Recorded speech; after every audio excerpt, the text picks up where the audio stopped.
इस वक्त की बड़ी खबर राजनीतिक गलियारों से निकलकर सामने आ रही है, जहां सुप्रीम कोर्ट ने प्रशांत किशोर को बड़ा झटका दे दिया है। पूरा मामला हम आपको विस्तार से बताते हैं, लेकिन उससे पहले नमस्कार, न्यूज़ फॉर नेशन देख रहे हैं आप और मैं हूं सानिया आपके साथ।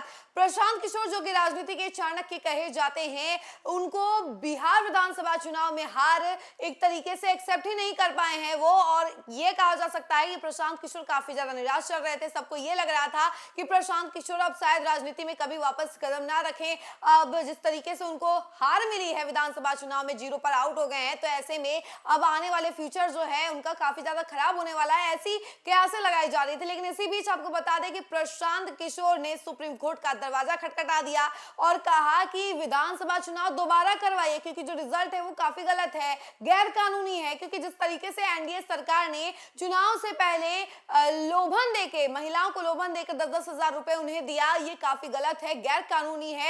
और इसी को लेकर यही याचिका जो लेकर सुप्रीम कोर्ट चले गए, जिसके बाद अब सुप्रीम कोर्ट ने इस पर फैसला सुना दिया है और बड़ा झटका लग गया है प्रशांत किशोर को। पूरा मामला हम जरा आपको विस्तार से बताते हैं। बिहार विधानसभा चुनाव 2025 को रद्द कराने की मांग को लेकर देश की सर्वोच्च अदालत पहुंचे जन सुराज के संस्थापक प्रशांत किशोर को सुप्रीम कोर्ट से फिलहाल बड़ा झटका लगा है।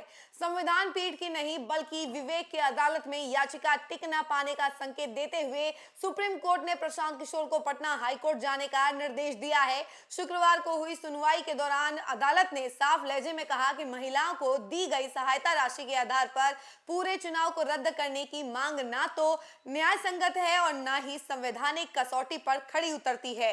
दरअसल चुनाव रणनीतिकार बने प्रशांत किशोर की जन सुराज पार्टी ने सुप्रीम कोर्ट में याचिका दाखिल कर आरोप लगाया था कि बिहार सरकार ने चुनाव कार्यक्रम की घोषणा के बाद मुख्यमंत्री महिला रोजगार योजना के तहत महिलाओं के खाते में 10,000 रुपए की सीधी राशि हस्तांतरित कर आदर्श आचार संहिता का उल्लंघन किया है। याचिका में दावा किया गया कि इस कदम से 25 से 35 लाख महिला मतदाता प्रभावित हुई हैं, जो चुनावी प्रक्रिया की पवित्रता और निष्पक्षता पर सवाल खड़ा करता है। सुनवाई के दौरान सुप्रीम कोर्ट ने याचिकाकर्ता के तुर्कों को सुना, लेकिन अदालत ने इन सभी रेखांकित पहलुओं को एक तरीके से हाईलाइट किया। उसके बाद कल्याणकारी योजनाओं और चुनावी प्रक्रिया के बीच अंतर को समझना जरूरी है, ये सारी बातें कही। अदालत ने कहा कि यदि किसी योजना के क्रियान्वयन पर आपत्ति है तो उसके लिए उचित संवैधानिक मंच मौजूद है, लेकिन पूरे चुनाव को अवैध ठहराने की मांग अत्यधिक और असंगत प्रतीत होती है।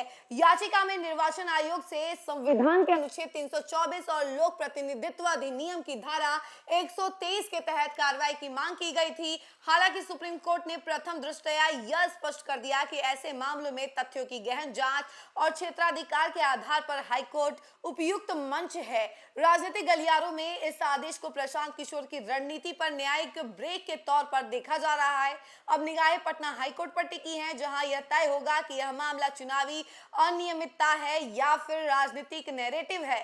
फिलहाल सुप्रीम कोर्ट का संदेश साफ है कि चुनाव लोकतंत्र की रीढ़ है और उन्हें रद्द करना अंतिम नहीं, आखिरी विकल्प होता है। तो देखिए, सुप्रीम कोर्ट ने एक तरीके से बड़ा झटका दे दिया है प्रशांत किशोर को और क्लियर कर दिया है कि ये जो याचिका आपने दी है ये बिल्कुल सही नहीं है, क्योंकि एक बुनियाद पर एक नैरेटिव के चलते आप पूरा चुनाव रद्द करने की मांग नहीं कर सकते हैं, क्योंकि ये लोकतंत्र पर एक बड़ा सवाल खड़ा करता है और बिल्कुल सही नहीं है। तो और जो चुनाव रद्द करने की जो मांग की थी प्रशांत किशोर ने पूरी तरीके से खारिज कर दिया है। तो वहीं इस पूरे मामले को अब पटना हाईकोर्ट को सौंप दिया है। पटना हाईकोर्ट पूरी सुनवाई करेगी। इस खबर में फिलहाल के लिए इतना ही। ऐसी तमाम अपडेट के लिए जुड़े रहे हमसे और देखते रहे न्यूज़ फॉर नेशन। धन्यवाद।